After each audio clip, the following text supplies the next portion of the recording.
So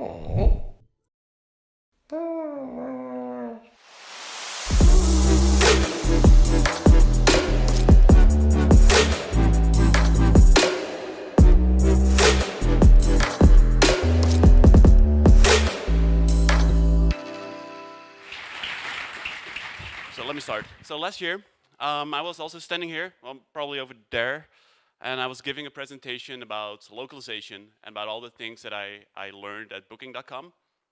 And I was also telling that by then I left Booking.com. So I just started working at a small startup. Let me just move this a little bit. Small startup about 30 minutes outside of Amsterdam in Utrecht. And 5 months later, in October, I left that very job again. Okay, yes, okay. It's normal that there's no slides, sorry. A few days before I quit my job, I was at a different conference in Germany. I was speaking there, and a few colleagues of mine also came with. And I was giving the same talk that I gave here last year, the one about localization. And at one point during the second day, I heard that someone broke the code of conduct. He told one of the speakers that with what she was wearing, she was asking for it.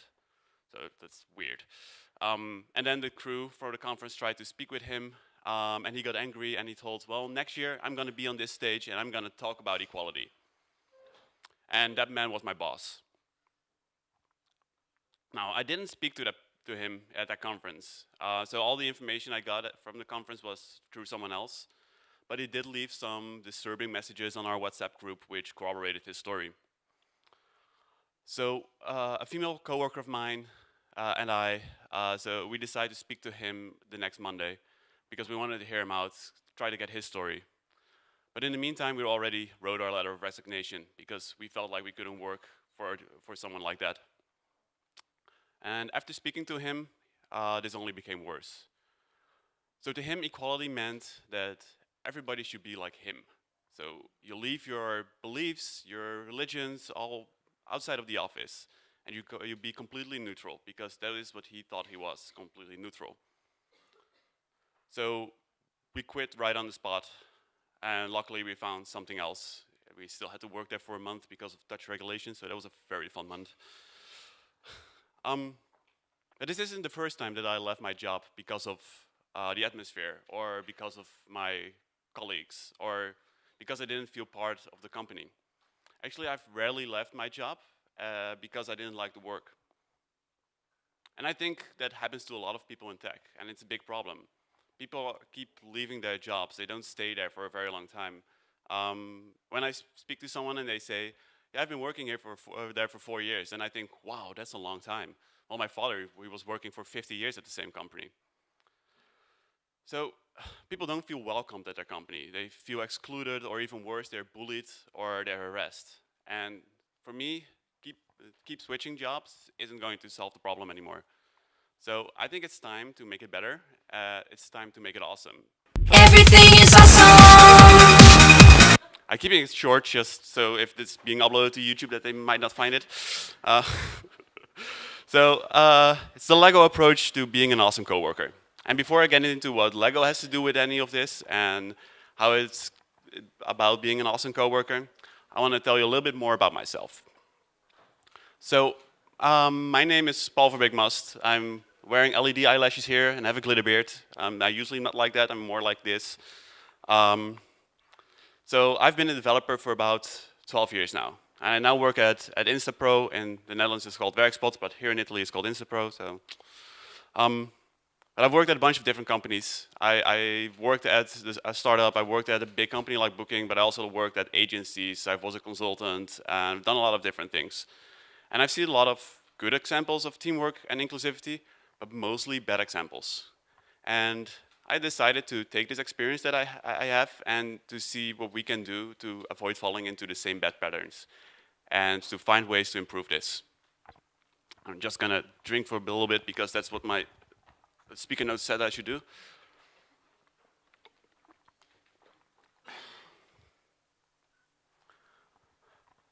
So there was this journalist in the 1950s called William H. White, and he said, the great enemy of communication we find is the illusion of it. What he meant by it is that people have tried to improve communication, and find ways to show that it has improved in their companies. So they documented whatever is said in meetings, and they made sure that everyone was in the loop of everything. But this is just an illusion. It's a paper trail of fake improvements. He also said, we have talked enough, but we have not actually listened. And especially not to those who actually need understanding. Our problems with listening to each other, our lack of compassion, and our inability of understanding isn't just caused by lack of communication on the work floor. A recent study by the Harvard Business Review showed that many leaders assume that they are better at valuing diversity than they actually are. They think that they value diversity while a lot of them solely use diversity to get recognition. So they want to show the outside world how diverse they are. So I would say the great enemy of inclusivity we find is the illusion of it. It's not hard to count the percentages of women or people of color that are in your company.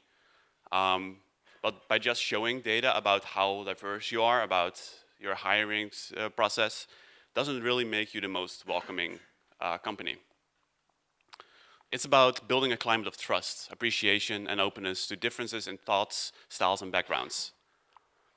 Most of you here are probably not managers at big companies, so you might think that you have little influence in the inclusivity of your company. But unless you're a freelancer who works from home all the time, you are part of a company. And you can be an awesome coworker to everyone and be welcoming and make sure that everyone feels included.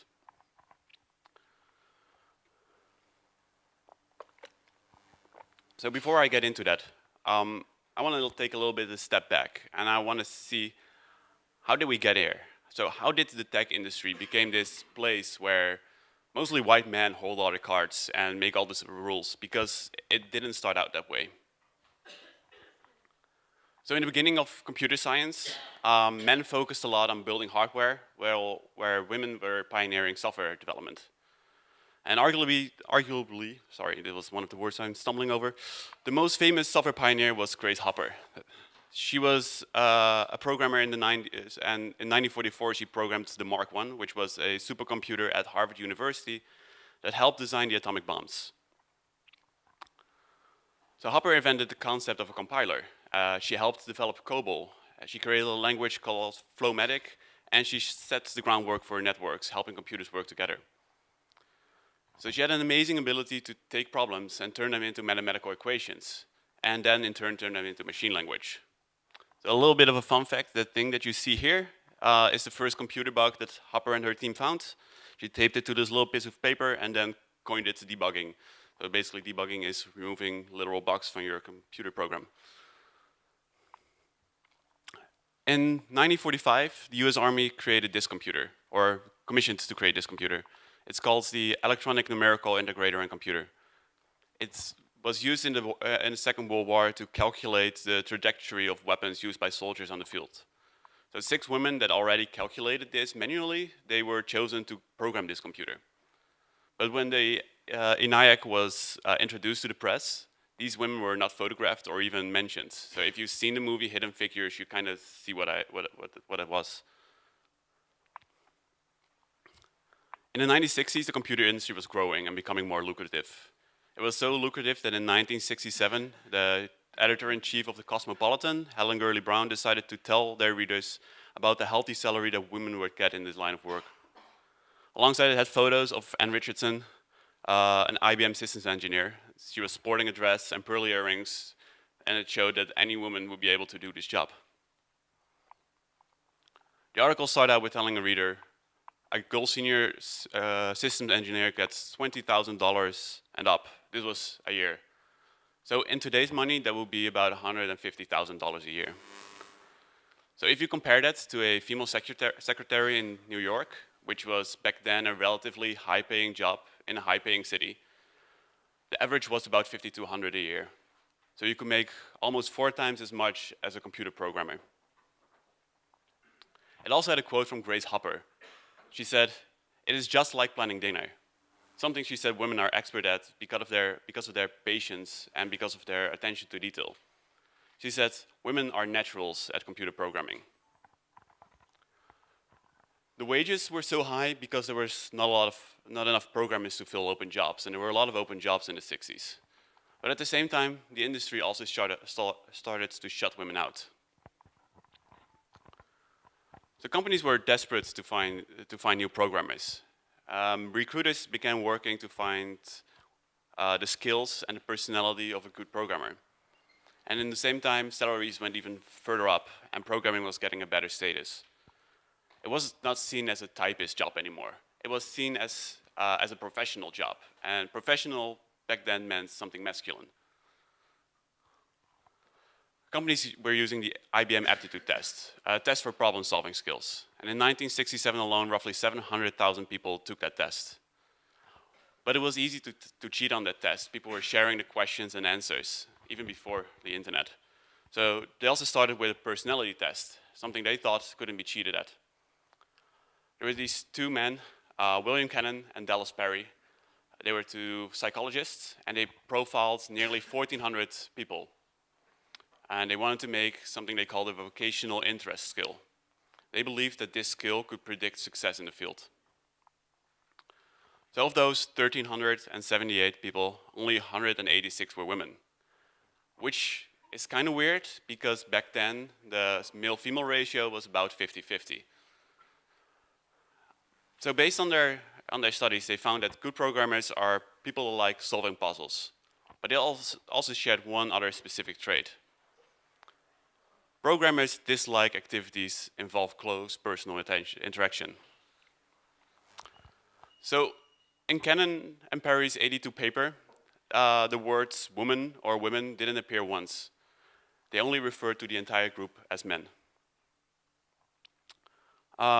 Their personality test became widespread, and companies were starting to use this. And people were starting to be selected for being antisocial and not just for talent anymore. And this was the beginning of the now well-known stereotype of the seclusive programmer. So what is clear about this very specific criteria? That it favors male programmers more than female programmers. Antisocial personality disorder, it favors men by a 3-to-1 ratio. Autism and Asperger's is seen as high as 7-to-1. And besides that, women who have these characteristics are seen as not liking people, while men are seen as lone wolves, and that's something to be admired. Like you're alone, and that's good. Even in their paper, they had like this drawing, which I couldn't really find anymore, but they had this drawing of 3 men smoking cigars together, and 1 man on his computer, and they were all like looking at him like he was very awesome for some reason. I still don't get the whole thing, but okay. So in his 2010 book, The Computer Boys Take Over, Nathan Esminger wrote, "The industry selected for antisocial, mathematically inclined men, and therefore antisocial and mathematically inclined males were overrepresented in the computer population. This in turn reinforced the popular perception that programmers ought to be antisocial and mathematically inclined, and therefore male."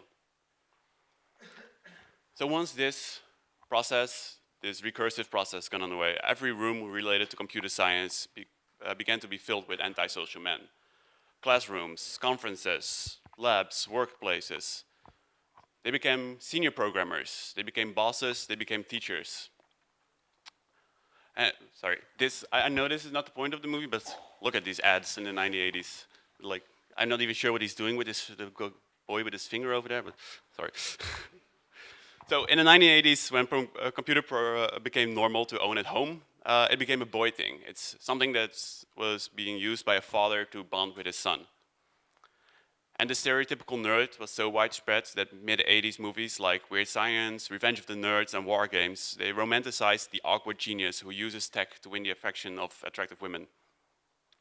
And even though popular media didn't create the stereotype, they definitely reinforced it.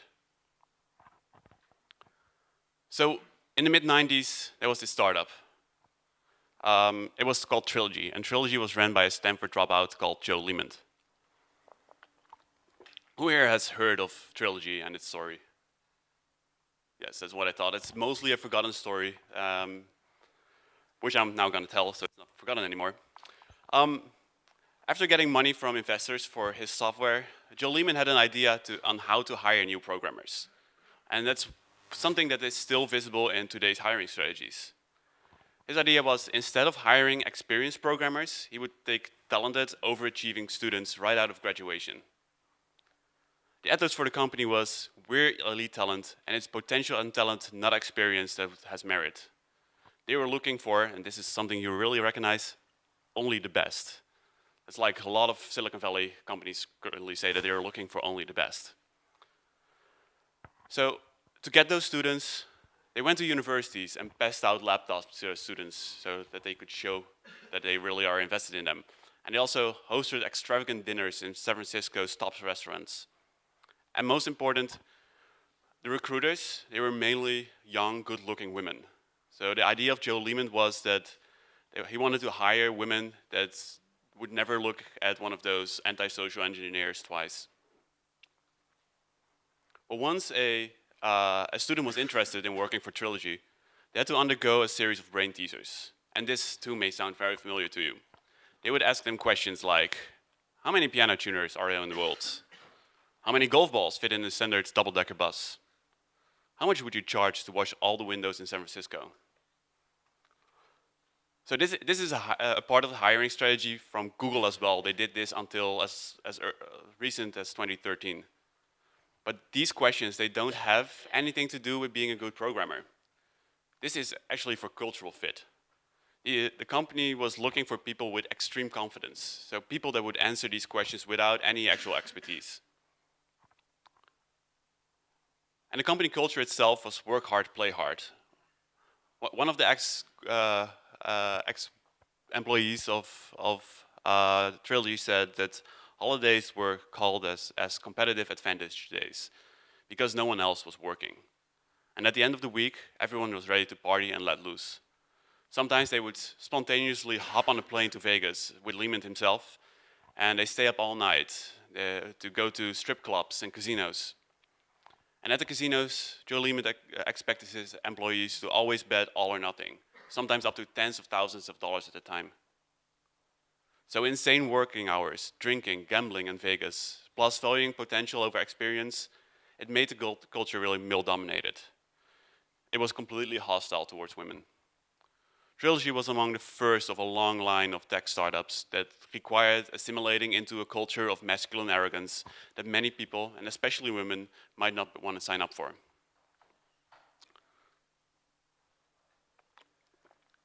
Over the past few years, it has gotten a little bit better. But not much has changed. So the bro culture still exists in most companies. And you probably heard of the Uber story last year. So Susan Fowler shared her experience at Uber. She detailed the sexism and the harassment she faced at the company while she was working there as a site reliability engineer. Her story, where she told how managers and human resource departments did little to rectify her issue, showed how high performers were protected when accused of harassment and other intolerable behavior. So Susan Fowler sort of brought Uber to its knees. They had to do something about this. It also ignited the 2017 Me Too campaign. And other women like Niani Wang, Susan Ho, Lighty Xu, Sarah Kunz, and Shell Yo, amongst many others, shared similar stories of harassment and sexism. But it's not over yet. There's still a lot of work to be done to make sure that everyone is treated equally. So the story that I just told, like the history of women in tech, it has focused a lot about women. But it's not just women, it's also people of color, the LGBTQIA+ community, people with disabilities, and people in economic or social hardships. They're all being marginalized and have to undergo a lot of harassment and discrimination. So to get to the point of my story, how can you help with that? How can you be a better coworker? And what does all of this actually have to do with Lego? To be honest, not much. Sorry. But I will tell you a little bit about the movie and how it relates to making the culture in your company more awesome for everyone. So this part might be a little bit obvious. Spoiler alert. Who here has not seen the Lego movie? Okay, who of you who are still planning to see the Lego movie? Okay, for you too. I'm going to spoil Everything. Everything in this movie. It's not something like Game of Thrones or something. It's not like there's extreme plot twist, and I'm saving you one small plot twist I'm not going to tell about.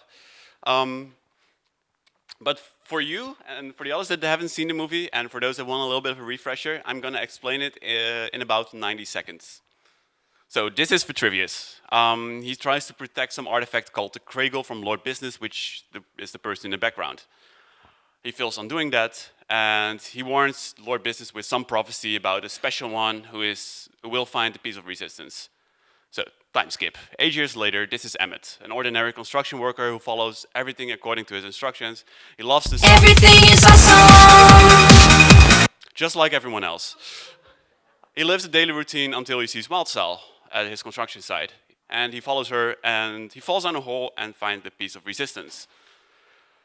So Emmett is captured by Lord Business and Bad Cop. He finds out that Lord Business wants to destroy the world, and he tends to use the Cradle, which is basically a tube of glue. Wildstyle helps him escape, and they go to Vitruvius. Hooray! I have something in my speaker notes. You have to make some weird animations here. I didn't do that, sorry. So Vitruvius tells them they are master builders. They are capable of building anything without instructions. And he also tells that Lord Business captures most of the other master builders, so to stop the creative anarchy. And now Lord Business wants to freeze everything in the universe in place using this Cradle. So, as you probably have guessed, Emmett is the special. He's just not very creative, and Vitruvius and Wildstyle are sad because of that. And of course, there are also other master builders like Batman, 1960s space guy, weird pirate thingy. I forgot the name, sorry. So they all get together, try to defeat Lord Business. They get angry, some things go wrong, they get together again, and in the end, Emmett sacrifices himself to save the world. Of course, it's a children's movie, so Emmett does not die. Lord Business becomes good and happy, and that's the end. Okay.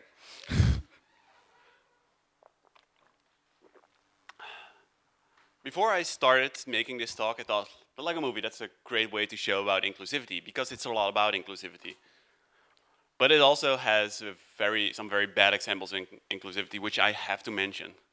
It was not the best choice, probably, of movies, but there's no very good movie, so. So in this whole movie, there's only one female lead character called Wildstyle. Unless you count Unikitty, which I'm not being very inclusive with this, I just don't count Unikitty.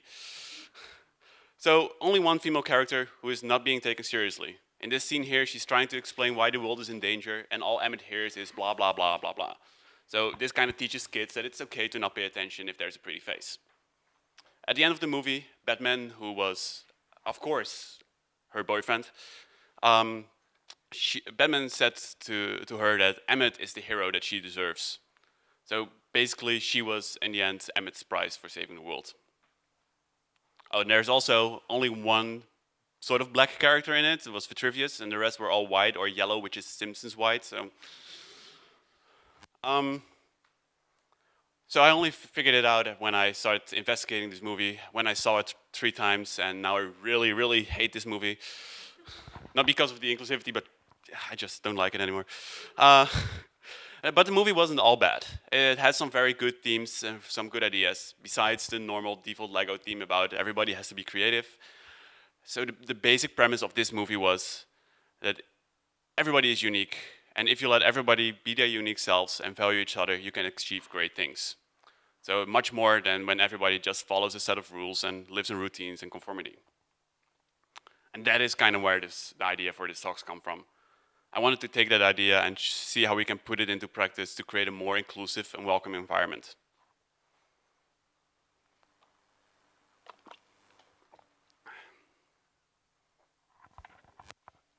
So in the past, workplaces all looked the same. When you came to work, you were being stripped down of your individuality. Everybody should think the same, behave the same. The business decided who you should be. And equality also meant that you should be like an antisocial white man. Which is hard if you're not like a white man. Being like-minded was supposed to be a strength. It was viewed as something that helped businesses manage growth. Individual identities were seen as a danger for effective work. Equality meant uniformity. And this is also a little bit how the Lego movie starts out. Emmett is an average person who follows rules and instructions, just like everyone else. Everybody has the same morning routine, and once at work, they all follow what the business dictates. There's no room for creativity, and even though everybody seems happy with it, it feels kind of forced. But we know better now. Equality is not uniformity. Well, at least most people know better now, not my old boss. But I will never talk to it about it again until the next conference. It's about treating people with the same respect. It's about celebrating diversity and creativity within the company. And a good way to start with that is to make everyone feel welcome and included.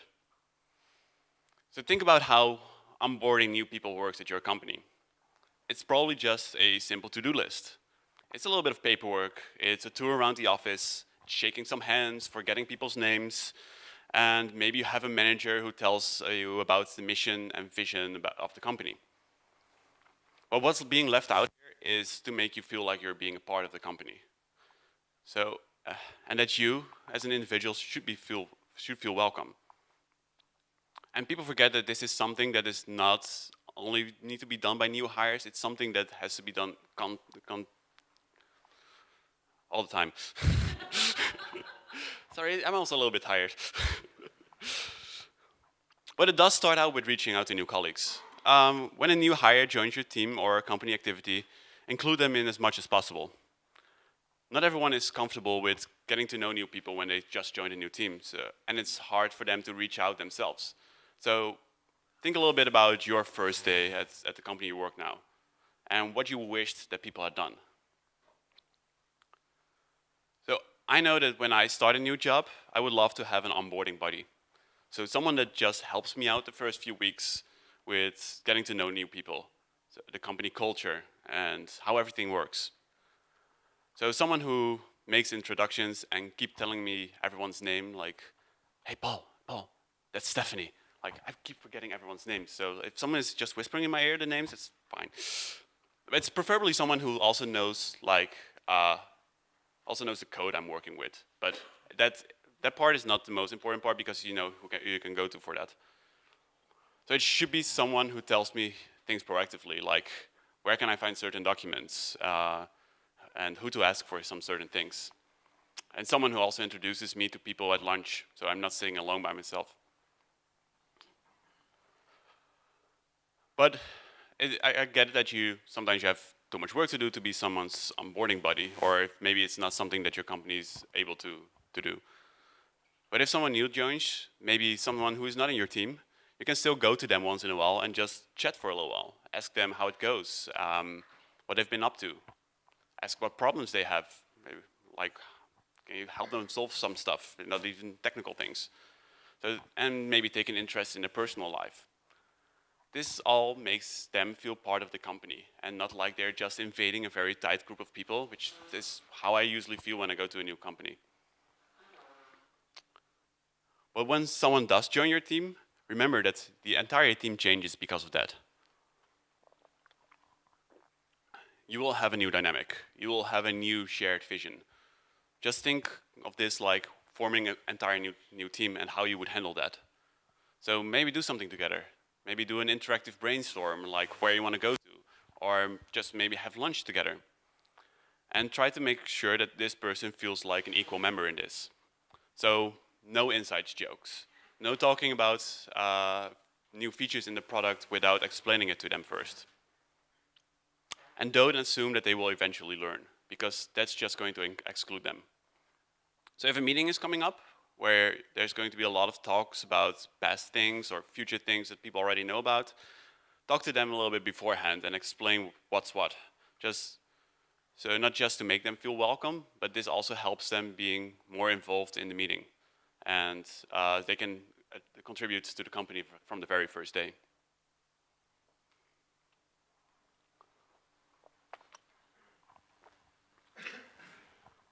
So language is a tool that we use to try to create a common understanding. It's powerful and it's essential for creating an environment where everybody feels welcome and included. Sadly, it's also being used to leave people out, to discriminate and to marginalize. And this has been done for so long, it's becoming a sort of an unconscious habit. It's such a habit that people actually disagree that some terms are excluding people.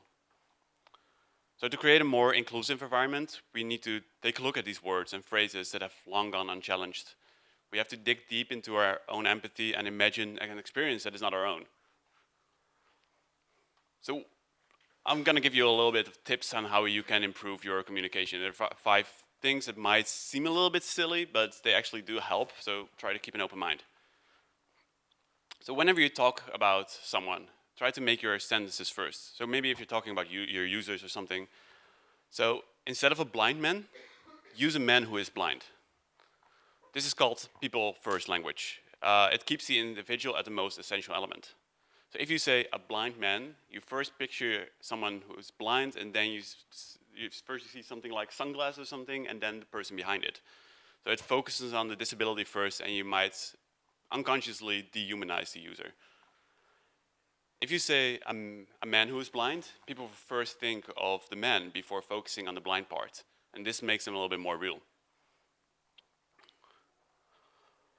So jargons and abbreviations can exclude people who might not have specialized knowledge of a particular subject, and it might impede effective communication as a result.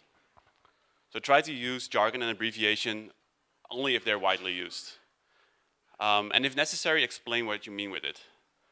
So, and if you give a presentation at your company, like sort of a, I don't know, something that has a lot of abbreviations that your company has made up, try to add the full phrase on the slide when it first comes up. In 2010, Elon Musk sent out an email to his employees about his policy on abbreviations and acronyms. In it, he said a key test for an acronym is to ask whether it helps or hurts communication. An acronym that most engineers outside of SpaceX already know, something like GUI, is fine to use. It's also okay to make up a few acronyms, contractions every now and then. I redacted a little bit of the profanity he uses. So you have to keep those things that you made up at a minimum. So this is something that has been discussed quite a lot lately. People say that using guys instead of people or folk or everyone is normal. And yes, it is normal in the sense that a lot of people are using it like that. But using guys assumes that the normal default human being is a male. And although he and men are said to be neutral, numerous studies have actually shown that these words can cause people to specifically think of males. So if you're going to talk about a group of people as these guys, then people are visualizing a group of guys, not a group of men and women. So instead of guys, you can use people, folk, everyone, or if you're feeling a little bit southern and you think you can pull it off, you can say y'all. And when you talk about your user, and you say or write something like, he clicks on that button, you are picturing a man clicking on that button. So instead of he or she, you can just use they, you can use them, things like that. I'm not sure how it works in Italian, probably a little bit harder, but if you're using English, you can do it like this.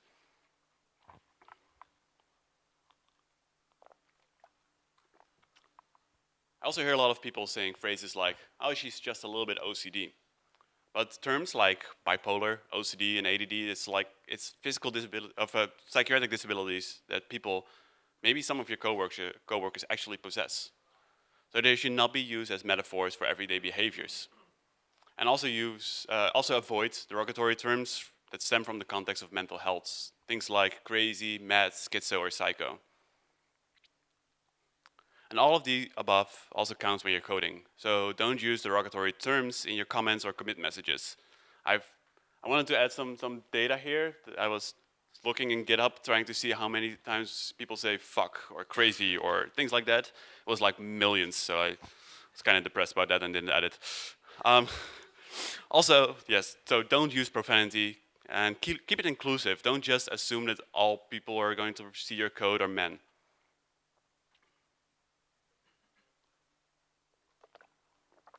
Another way to be an awesome coworker is by being humble and recognizing your own limitations and shortcomings. Being humble doesn't really mean to think less of yourself. It kind of means to think of yourself less. And by doing so, you can help with making others feel more included. For example, knowing that you don't have all the answers right now might lead you to ask someone else questions. And this signals to your colleagues that you're open to other ideas, basically to their ideas. As I just said, the first step of being humble is accepting your own limitations. So, here's the hard truth. You're not the best at everything. You're not the best at anything, probably. I'm not even good at anything. And nearly everyone knows more than some things that you don't. And by accepting this, you can learn from everyone. And that's nice. You will probably become more empathetic and people will understand you better as well. And also, if you're not afraid of making mistakes and be honest about those mistakes, it shows to other people that your company doesn't really have a culture where everybody has to be perfect. It relieves stress for both you and your colleagues and opens up new conversations. So recognizing your own limitations doesn't mean abandoning your dreams. Humble people are perpetual learners and are not terrified of knowing less than someone else. But to learn, we also need to listen to each other. Something that a lot of people are not very good at. If you ask my wife, I'm not good at this as well. She's not good at this. When someone listens to you, whether it's an idea you're sharing or a project challenge you're working through, it feels supportive to have someone all in, witnessing what you're going through. So how many times are you in a meeting and you bring your phone or your laptop even if you don't need it? And then you're constantly distracted by it because of all the emails or Slack messages you're getting. Or maybe you are one of the people that's trying to tell someone something and they're constantly on their phone looking at you. The easiest solution for this is just to don't bring your phone or laptop with you. And if you can't do that because you're in a meeting and you have to use your laptop, maybe you want to make some notes or something, just turn off your notifications, close Slack, close whatever you're using. So just be there for your coworkers. They have put in a lot of effort to prepare their meeting, to prepare their idea, and also look at people when they're speaking, which I'm currently not doing, but sorry. If you don't understand what someone is saying, ask them to explain. And try to talk less and listen more. So don't interrupt people and don't make correction even if someone is wrong. That's a hard thing to do, but if someone is wrong, just let them continue. Try to understand their viewpoint and try to be interested in what they have to say. So don't be distracted by the next thing you want to say. And when you want to ask questions, just make sure that the other person is done. Maybe raise your hand or something like that. Don't tune out of the conversation until there is a gap for you to speak. Just listen and react. And if someone outside of a meeting just needs to vent for a little bit, maybe they have a problem or something, just lend them an ear. You don't even have to come up with a solution for them. Just acknowledging that there is a problem will help people feel better.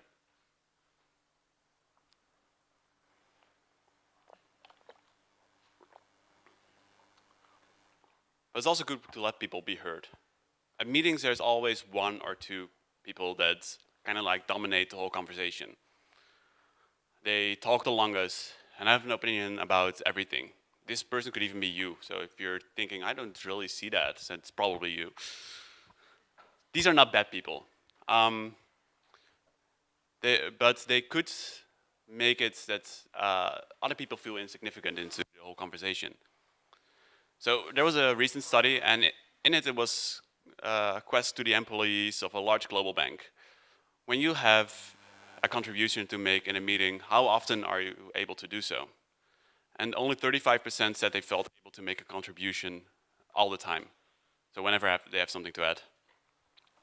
And from what I have noticed, the other 65% mostly consists of 4 groups of people. So there's introverts. People have some sort of unconscious bias that if someone is talking through the information, so they keep talking and talking, they are smarter. But introverted people, they make their best contributions when they have time to process and they have time to choose their words carefully. So while extroverts are talking, introverts remain quiet. and this might seem as disengaging or a lack of experience. And that then in turn will lead to introverts feeling a little bit demoralized. I'll get to the solutions later. So another group of people are remote workers. Who here is doing remote work? So I think that you kind of feel like, you probably know that it's very hard to make a contribution in a conference call. Like if you're talking constantly, if the connection is not perfect, it takes some time to process, or it's hard to interrupt or get something to say in between because you don't really know when the break is coming up. And that might lead these people to not say anything anymore. So a lot of studies has shown that women are far more likely to be interrupted and are taken less seriously.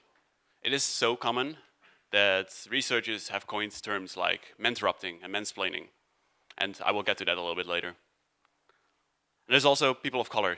Studies have also shown that they are often ignored during meetings, and they need to work a lot harder to get recognized and acknowledged than their white coworkers.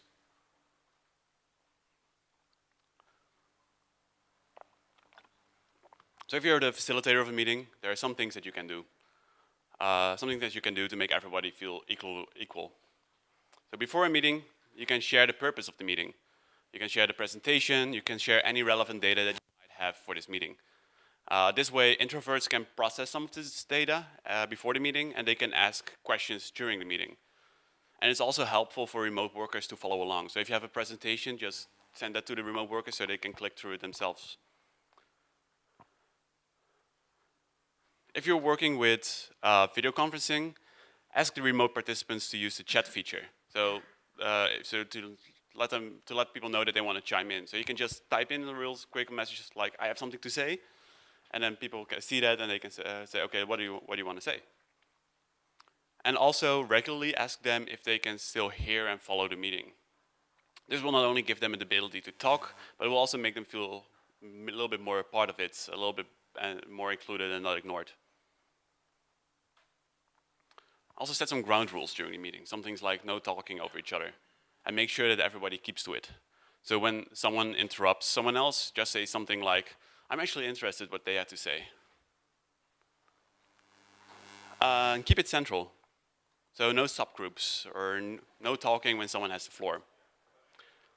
And after the meeting, send out an email summary.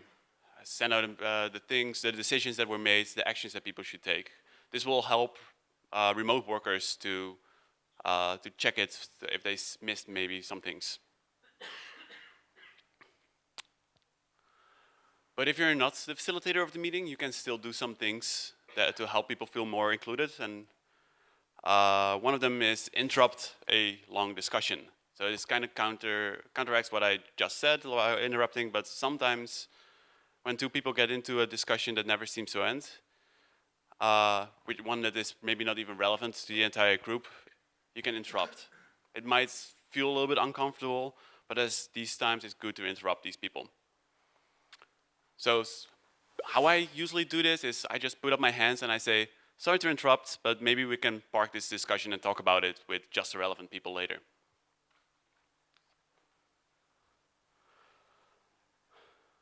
So ask the people that haven't said anything what their opinion is. Some people might have a problem with inserting themselves into a conversation, especially if there's like people that keep talking. And this gives them the opportunity to talk as well. So if you know that someone can really contribute to something, also add that into the question why. So you can say something, so you have past experience with testing. What are your ideas about this discussion? This might drag people out of their comfort zones this way, but you also make them feel more included. And give credit where it's due. So if you talk to someone about something and they had an idea, don't go parading this as your own, which is kind of obvious, but sometimes it's very unintentional that you're doing this. So instead of saying the idea, you can say, or you can say something like, I just had a talk with this person and they had an idea, or if that person is in the room, you can just say, would you mind sharing the idea that you just had before the meeting? And something that I always try to do is to have a feedback round at the end of the meeting. So just ask everyone what they thought of the meeting, the good parts and the bad parts. And if they still have anything to add that wasn't discussed during the meeting. So try to reserve like 5 or 10 minutes at the end of the meeting for this. The good thing about this is that you're not singling out anyone. So some people might not get pulled out of their comfort zone because they don't feel like they're on the spotlight. And if you want, you can decide to go first and set the tone a little bit, or you can let someone who has been quiet go first, and that way you can show appreciation for their opinion.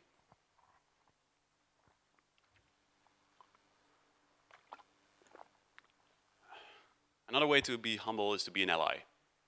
And an ally is someone who supports equal rights for others and acts when people face exclusion and discrimination. I emphasize acts here because just saying that you support equal rights and not really acting upon it is not being an ally. Just think about if you were at war and like, yeah, I support this thing that you're doing, but I'm not going to do anything. There you're not an ally. So also an ally is not a label that you put on yourself, it's something that you do. So basically allies are people who sponsor people of color, women, people in the LGBTQIA community, and other represented people. They leverage their voice and their power to make real change to improve diversity and inclusivity. And that's needed because, like I said before, these groups of people are often ignored or viewed as less than white men. There's a couple of things you can do to be a better ally. And I want to point out a few of them. So speak their names when they aren't around. Tell people when it's someone else's ideas, like I just said. Or maybe share an achievement someone has. Like if someone speaks at a conference or just attends a conference, just say, look, they're speaking here. And make sure that people know, make sure that people know who they are. Share their career goals with influencers. People from underrepresented groups are less likely to be thought of a promotion when a promotion comes up. So if you know what their career goals are and share them with the right people, they're more likely to be on top of their minds. And try to invite them in high-profile meetings. So underrepresented people usually have a very different way to think about how they think about things. So try to make your meetings as diverse as possible. And endorse them publicly. Ideas of underrepresented people are less likely to win the endorsement they need to go forward. Because 56% of leaders don't value ideas they don't personally see a need for. So endorse their ideas and make sure that people see the value of them. And like I said before, stop with mansplaining and mansrupting. These are things that mostly happen unconsciously, but being aware of that it happens is the first step from yourself doing it. So let me explain a little bit what it is. Batman is someone who always does this, by the way. So mansplaining is the act of explaining something in a condescending and overconfident way. It's mostly towards women. So if you want to explain something, think if that person really doesn't know it, or if you're just doing it for the sake of letting people know that you know. And mansrupting is when a man unnecessarily interrupts a woman, which is silly that we need a word for that, but studies actually show that women are interrupted almost 3 times as many as men. So about 3 times as often by men as men are by men. So if you're interested in finding a little bit more about how to be an ally, there's this Twitter account called Better Allies. They have a list of a lot of things that you can do, and they have blog posts, and it's very interesting to read, even if you're, yeah, it's just interesting, sorry.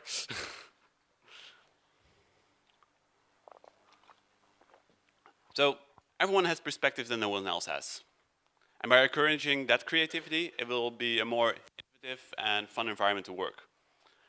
And people will see themselves as more of a vital part of the company. And the best way to start is to try to get everyone's input. For example, when you want to do a group brainstorm, don't just invite senior members of the team. Also invite the intern, invite the new hire, invite people from outside of your bubble. A lot of developers, just like me, are used to talking with just other developers. But when you want to get some new ideas, maybe suggest inviting someone from a sales or marketing team as well. And when you want to prioritize bugs, which doesn't sound creative, but sometimes you have to be creative with it, maybe get some people from customer service, because they probably have some ideas about that as well. And try to create an environment where people are not afraid to share the ideas. So some ideas may seem too small, others may seem too big. Someone only has one idea, like make a spaceship. If you've seen the movie, you know who I'm talking about. It's this little blue man here. But there's always an original thought rooted in the ideas. So respond enthusiastic to all ideas and never make someone who's offering the idea, however hopeless the idea is, feel foolish. Give even the most apparently outlandish of ideas the chance to be said. Because the more far out an idea is, the better chance it has to being an original idea. And that idea doesn't really have to be perfect right from the start. Because, well, it usually takes a little while before an idea really gets formed into something feasible. So play with the ideas and actually celebrate those team members that bring them to the table, because these people don't come often. They come along very often. Another way to be an awesome coworker is to celebrate the diversity you have in the office, and not just the geographical diversity. Everyone comes from different backgrounds, and the best way to promote diversity is to utilize it. So try to get to know your colleagues on a personal level, regardless of their culture and background, and appreciate the differences that you have. So know where they come from. I was getting stuck with a song in my head, sorry. Where their interest lies and what makes them unique. Also know them professionally on a deeper level. So what have they done before you met? Where do they want to go? What conferences have they visited? And try to get to know how they keep up with their jobs. Because everybody comes from different background, different culture. You all had unique experiences. As a group, you tend to know more. And the more diverse your group is, the less overlap you have in knowledge. The less overlap you have in culture, and also the less overlap you have in vision. So the more you know of each other, the bigger your worldview becomes. So try to learn from each other, use each other's strengths, and help each other with their weaknesses. But also don't forget about yourself, because you're awesome too. I forgot to add the song here. Sorry. Your opinions are unique, and they are valid, and you should not be afraid to let your voice be heard. And that is very important to be aware of, because if you don't recognize your own awesomeness, it's hard to be a great coworker. So find people who believe in you and keep away from the people that belittle your ambitions. Encourage those people and support them, and welcome their support in return. Spend more time with those who sharpen you and who make you better, and less time with those who drain your energy, your time, and your talent. The truth is, friends and colleagues who speak encouragement into your lives, they are priceless. And your opinions are valid, and you should not be afraid to let your voice be heard. Stand up for what you believe in. And if you have surrounded yourself with people that share your viewpoints or encourage and support you, don't be afraid to say what you believe and try to do something about it. But most importantly, just be yourself. Respect your coworkers and help them be themselves as well.